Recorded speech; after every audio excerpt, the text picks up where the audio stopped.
오늘 말씀은 예수님께서 십자가에 못 박히기 전 6일 전에 있었던, 엿새 전에 있었던 한 사건을 기록하고 있는 내용입니다. 여러분에게 인생에 6일이 남아있다면 여러분은 어떤 말을 하고 어떤 시간을 주변에 있는 사람들과 보내고 싶으십니까? 오늘 이 예수님이 십자가에 못 박히기 6일 전에 오늘 본문에 의하면 헬라 사람들이 예수님을 만나려 했다고 합니다. 요한은 헬라 사람들이 예수를 만나러 왔다, 이제 예수님이 유대인들 사이뿐만 아니라 유대인들에겐 이방인인 헬라 사람들에게 많이 알려졌다는 사실을 일부러 우리에게 전하고 있습니다. 예수 그리스도의 유명세가 이제 유대 땅을 넘어서 이방 사람들에게까지 퍼져나가기 시작한 것입니다. 이때에 이 헬라 사람들이 빌립이라고 하는 제자에게 우리가 예수를 좀 만나고 싶다라고 이야기합니다. 예수님의 제자들 가운데 헬라 이름을 가지고 있는 사람이 있습니다. 예를 들면 요한 같은 경우는 헬라 이름이 아닙니다. 이스라엘 이름입니다. 빌립은 헬라 이름입니다. 안드레도 헬라 이름입니다. 아마 제자들이 이야기하고 있는데 헬라 액센트로 헬란말을 잘하는 빌립에게 아마 헬라 사람들 몇 사람이 가서 그들에게 말을 걸면서 우리도 예수를 만나고 싶다고 한 것입니다. 자, 그때 예수님께서는 무슨 말씀을 하시냐면 이제 인자가 영광을 얻을 때가 왔다라고 말씀하십니다. 인자가 영광을 얻을 때가 왔다. 자, 이 말씀은 무슨 뜻이겠습니까? 이제 예수님께서 유명해졌으니까 더 영광스러워진다라고 하는 뜻일까요? 과연 영광이라는 것은 어떤 뜻일까요? 여러분, 사람들은 유명해지기 시작할 때에, 내가 성공하고 유명해지기 시작할 때에 내가 더 높은 영광을 얻기를 원하지요. 요즘 우리는 우리 시대 가운데 유명한 사람들, 소위 성공한 사람들이 몰락하는 모습을 봅니다. 왜냐하면 성공이라고 하는 것이 얼마나 무서운 독인지를 못 깨닫고 있기 때문입니다. 성공이라고 하는 것은 어쩌면 실패보다 더 무서운, 우리를 넘어뜨릴 수 있는 적이 될 수 있다는 사실을 망각하고 있는 것입니다. 예수님께서는 유명세를 치르고 사람들 사이에 알려졌을 때 예수님은 보통 사람들이 유명해질 때 보여주는 그런 모습을 보이지 않고 우리와는 너무나 사뭇 다른 모습으로 우리에게 오늘 이 본문을 통하여 말씀하고 있는 것을 보게 됩니다. 예수님께 영광이라는 것은 뭘까요? 영광, 글로리. 오늘 우리가 함께 예배드리는 이 홀의 이름을 우리가 글로리아 홀이라고 부릅니다. 영광 홀인 거죠. 이 영광이라고 하는 단어는 성경에 참 많이 등장하는 단어인데 히브리 단어는 카보드라고 하는 말입니다. 카보드. 이 카보드라고 하는 이 말은 무겁다는 뜻입니다. 무겁다. 하나님의 임재를 뜻할 때 하나님의 임재가 무겁다는 것입니다. 하나님의 그 거룩함이 너무 무겁다는 것입니다. 우리를 이렇게 무거운 분위기를 말하는 것이 아니라 하나님의 그 놀라우심이 가득한 느낌을 일컬어서 카보드, 영광이라고 표현을 합니다. 하나님의 영광을 위해서 예수님께서 이제 이때가 왔다라고 말씀하고 있습니다. 저는 어릴 때 공부하기 싫을 때 늘 부모님께 들었던 이야기가 있습니다. 하나님의 영광을 위해서 공부하는 거야. 그 당시에 무슨 말을 알았겠습니까? 여러분도 자녀들에게 그런 말 하죠. 공부하기 싫어하면 하나님의 영광을 위해서 공부하는 거야. 세월이 지나가며 그 말뜻을 깨닫게 됩니다.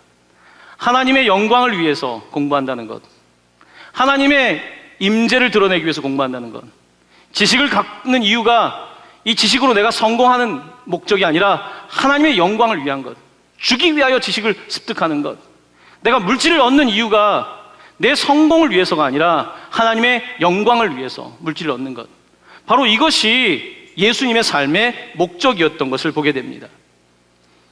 우리 시대는 가볍습니다. 왜냐하면 영광이라고 하는 이 단어를 잃어버렸기 때문입니다. 우리가 살아가는 세상은 하나님이 말씀하시는 그 단어들을 제외해버리기 시작했습니다. 영광이라는 단어 대신 성공이라는 말을 쓰기 시작했지요. 무거운 하나님의 임재가 아니라 가벼운 우리의 성공을 말하기 시작한 것입니다. 성공, 명예. 그런데 영광이라고 하는 단어는 이 단어들보다 훨씬 큰 단어입니다. 나의 성공, 나의 명예가 아니라 하나님의 영광, 하나님의 영광을 위해서 내가 공부하고, 하나님의 영광을 위해서 내 삶을 살고, 하나님의 영광을 위하여 내가 사업을 하고, 하나님의 영광을 위하여 자녀를 키우고 있는 것, 바로 이것이 우리의 삶의 목적 아니겠습니까? 오늘 우리 시대는 가볍습니다. 하나님을 몰아내면 세상은 가벼워집니다. 참으로 가볍습니다. 도덕적으로, 윤리적으로 우리의 삶의 모든 기초 질서들이 너무나 가벼워진 것을 경험하는 그 이유는 바로 하나님의 자리를, 하나님의 임재의 자리가 떠나갔기 때문입니다. 성경에 영광이라고 하는 단어가 등장하는 아주 재미난 이야기가 있습니다. 선지자 사무엘 시대에 그의 스승의 이름은 엘리였습니다. 성경은 엘리 제사장을 이끌어서 앞이 잘 보이지 않고 너무 살이 쪄서 비둔했다고 말합니다.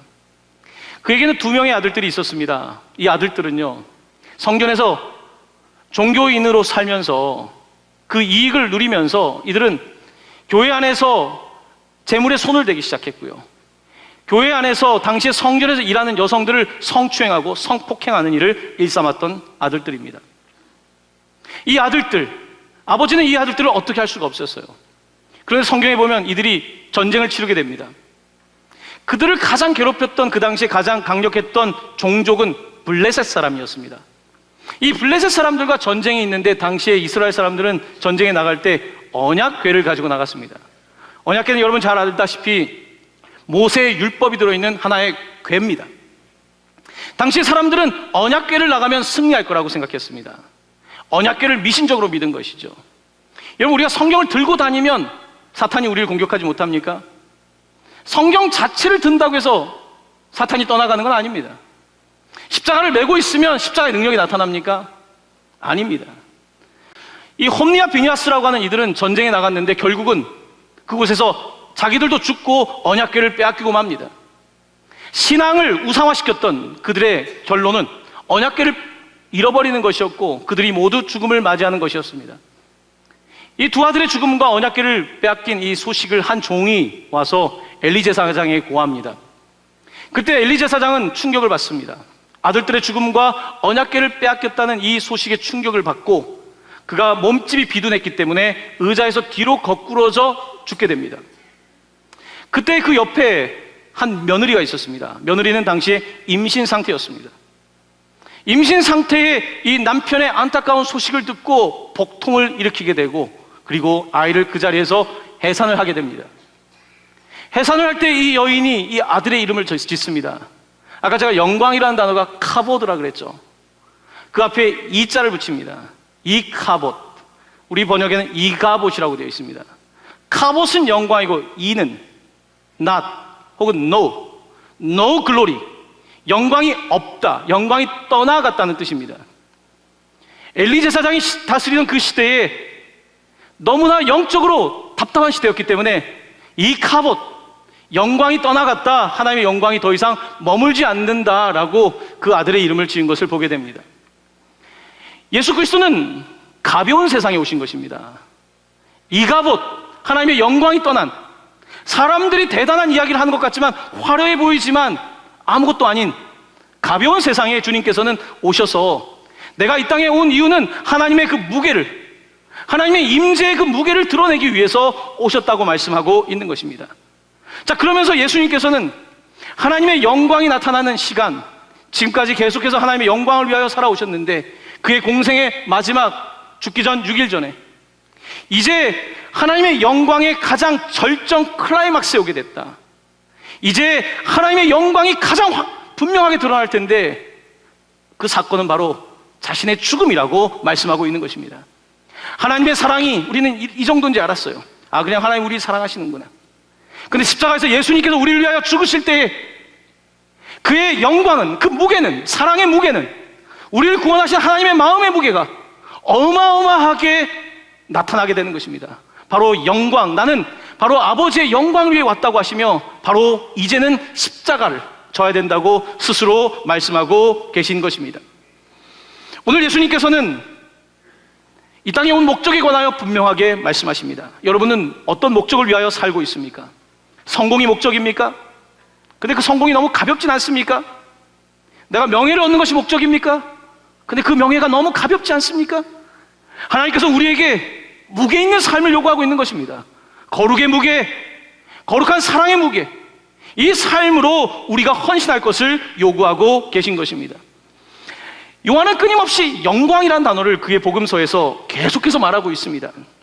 우리가 지난번에 함께 나누었던 요한복음 1장 14절인데요, 예수님이 이 땅에 오신 목적에 관하여 예수님이 이렇게 말씀하고 있습니다.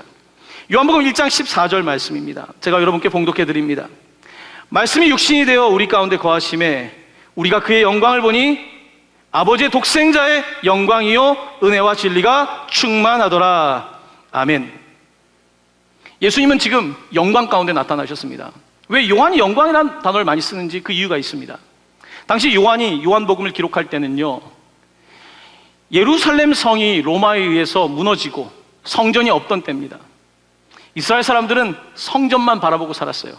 성전에 하나님의 영광이 있다고, 그냥 성경책만 붙잡고 있다고 신앙생활이 아닌 것처럼 그들은 성전을 붙잡고 있으면서 우리가 하나님을 잘 믿는다는 착각을 하고 있었습니다. 요한이 이 복음서를 쓸 때 예루살렘 성은 없습니다. 예루살렘 성은 없는데 요한은 예루살렘 성이 없는데 더 큰 영광을 봅니다. 성으로 보는 영광이 아니라 예수 그리스도, 그의 죽음과 부활이 가장 위대한 영광인 것을 그가 경험하며 성은 없지만 더 위대한 성 예수 그리스도에 관하여 말씀하고 있는 것입니다. 바로 이것이 성경의 이야기입니다. 예수님께서는 이들 가운데 오셔서 자신이 죽어야 된다고 말씀하십니다. 내가 죽어야 여러분들이 삽니다 라고 말씀하시며 우리가 잘 아는 요한복음 12장 24절 말씀을 우리에게 전해주고 있습니다. 여러분, 성경책을 찾아서 이 말씀 우리 다시 한번 같이 봉독하고 싶습니다. 함께 봉독합니다. 내가 진실로 진실로 너희에게 이르노니 한 알의 밀이 땅에 떨어져 죽지 아니하면 한 알 그대로 있고 죽으면 많은 열매를 맺느니라. 아멘. 여러분, 한 알의 밀을 보셨습니까? 쌀 똑같죠. 밀. 이 밀이 죽어야지 열매를 맺는다고 하죠.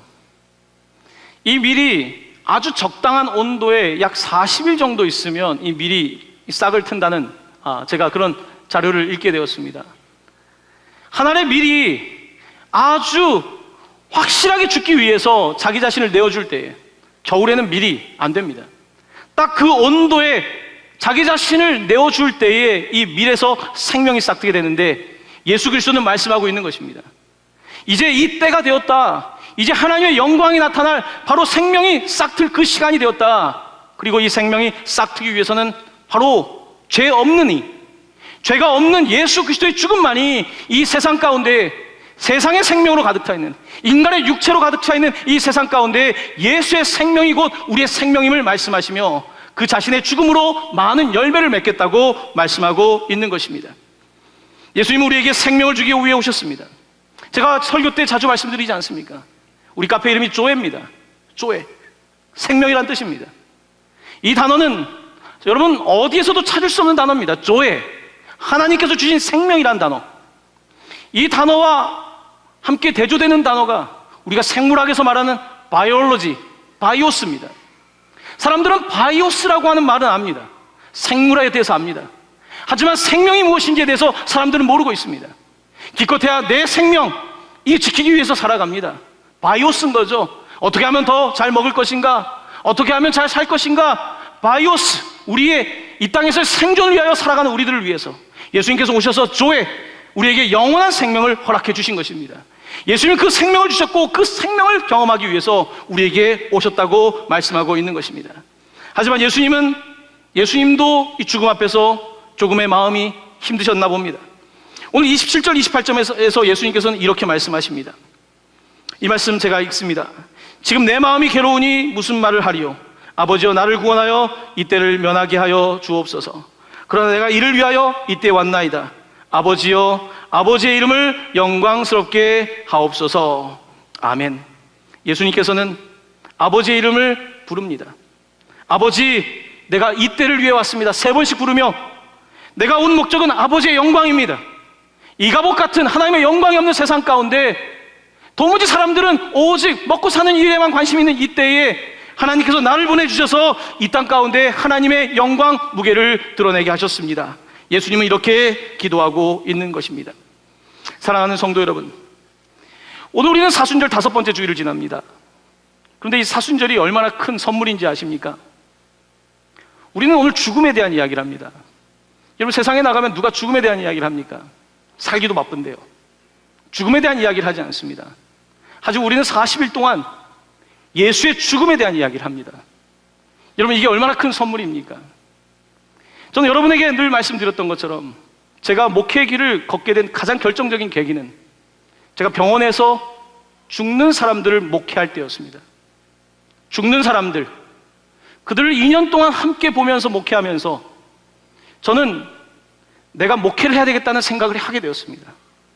죽는 사람을 위해서 내가 이 죽는 바이오스, 생물학을 공부한 이들의 생명을 구하는 의사는 아니지만 나는 조회, 영원한 생명, 영혼의 구원을 위한 목사가 되어야 되겠다.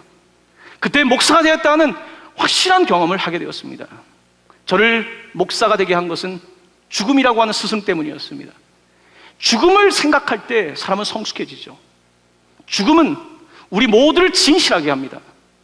20대에 만났던 수많은 죽음은 저의 생각을 바꾸어 놓았습니다.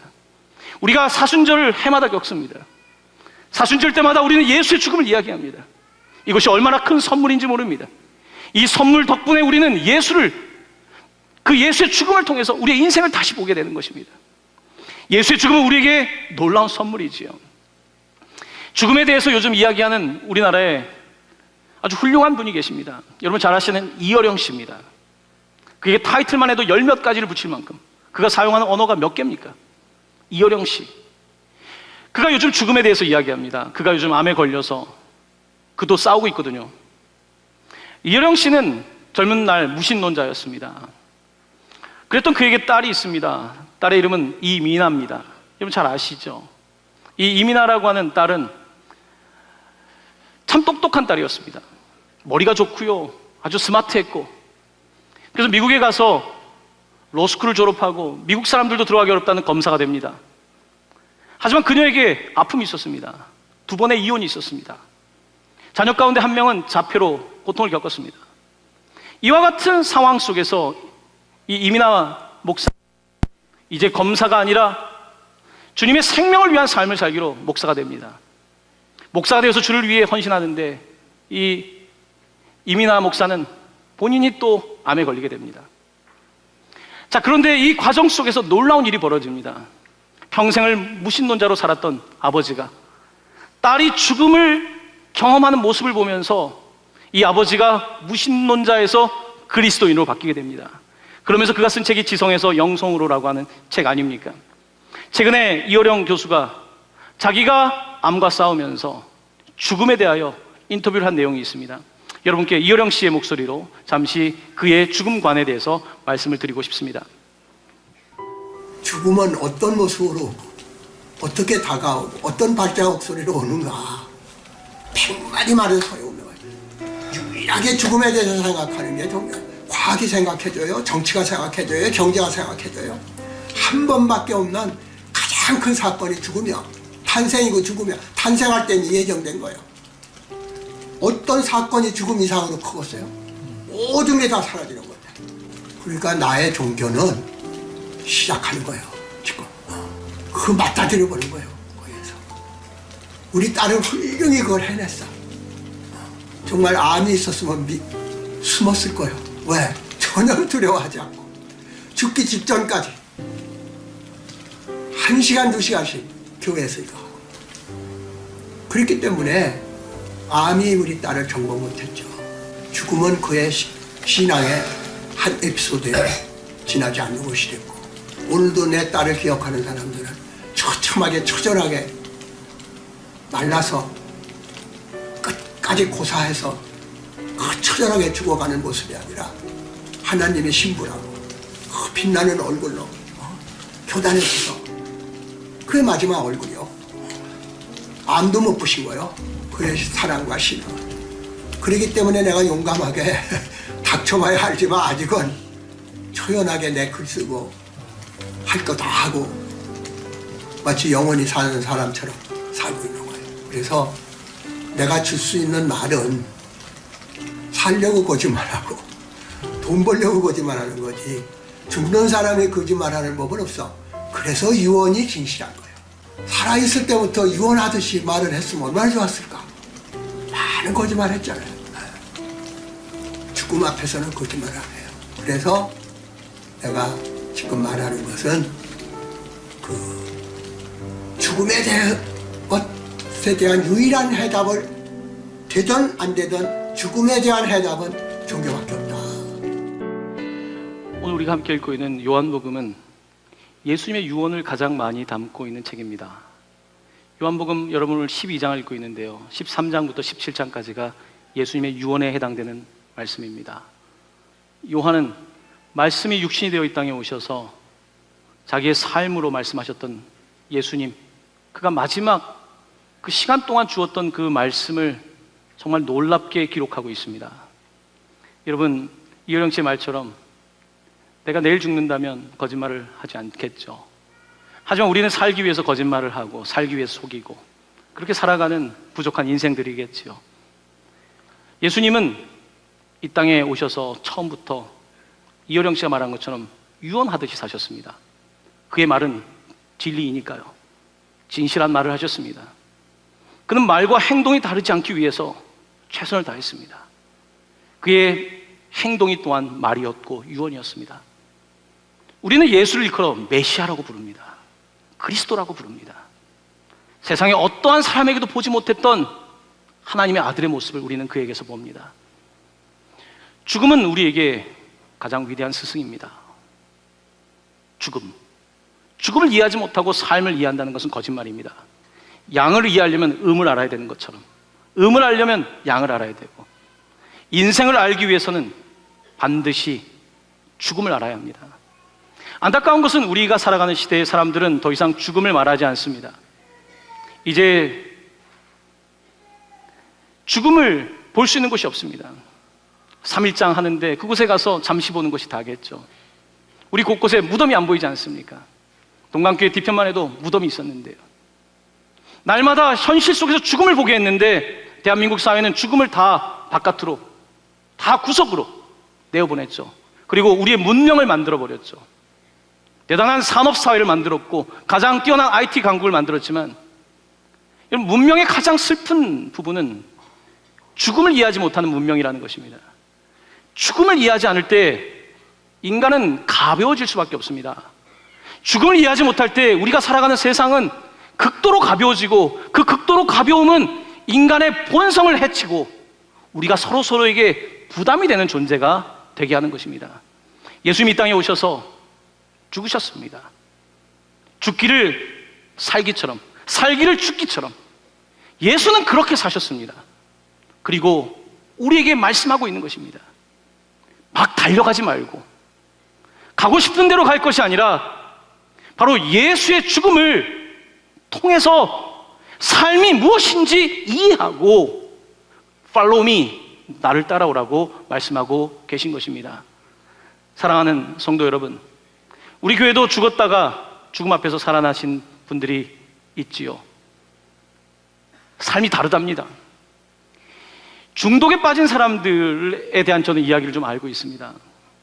여러분, 중독에 빠진 사람들은 나에게 가장 살아있다는 것은 술을 마실 때예요. 술을 마실 때 내가 가장 살아있어요. 마약을 하는 사람, 마약을 빨 때 내가 가장 살아있어요. 그래서 놓지 못하는 거예요. 이것이 얼마나 큰 속임수인지 본인도 깨닫지 못하는 사이에 그렇게 된 것이죠. 죄도 그렇다는 것입니다. 우리가 맨날 먹고 마시는 죄, 우리가 늘 먹고 마시는 이 죄가 우리를 붙잡고 있음에도 불구하고 우리는 이것이 죄인지, 이것이 우리를 해치고 있다는 사실조차 잊고 이 세상을 살아가고 있는 것이죠. 중독에서 빠져나온 사람들이 하는 이야기가 있습니다. 밥맛이 다르다는 것입니다. 밥이 이렇게 맛있다는 거예요. 저희 교회 중독자가 한 번 와서 중독에서 해결되면서 예배를 드린 적이 있어요. 밥을 먹는데요, 목사님, 이 밥이 이렇게 맛있을 수가요? 이곳에 오는 공기, 그 집에서부터 여기까지 오는 그 공기가 이렇게 다를 수가요? 지금까지 내가 살던 세상은 그런 줄 알았어요. 그런데 하나님께서 주신 생명을 경험할 때 이 놀라운 변화를 경험하는 것입니다. 예수님 우리에게 생명을 주기 위해 오셨습니다. 조회. 이 생명이라는 단어는 제가 성경에서 가장 좋아하는 단어입니다. 우리 카페 이름이지만 카페 이름을 쓰기엔 너무 아까운 이름이죠. 사랑하는 성도 여러분, 저에게 가장 큰 위대한 스승은 죽음이었습니다. 여기에도 자녀를 잃어버리신 분도 계시고요, 부모님이 떠나신 분, 배우자를 잃으신 분들도 계시죠. 죽음은 우리의 가장 위대한 스승입니다. 하지만 인간의 죽음도 대단한 스승이지만요, 가장 위대한 스승, 예수의 죽음입니다. 예수의 십자가입니다. 예수의 십자가를 본 사람은 대충 살지 않습니다. 예수의 십자가를 경험한 사람은 그렇게 살지 않습니다. 조금 더 심하게 표현하면 예수의 십자가를 만난 사람은 그따위로 살지 않습니다. 우리는 예수의 십자가를 붙잡아야 합니다. 예수의 십자가로 나아가셔야 합니다. 예수만이 우리에게 생명이십니다. 예수만이 우리의 구원이십니다. 예수가 우리를 새롭게 하는 영원한 생명입니다. 그 생명, 더 세월이 가기 전에 여러분들 만나고 누리시는 은혜가 있기를 예수님의 이름으로 간절히 축원합니다. 아멘.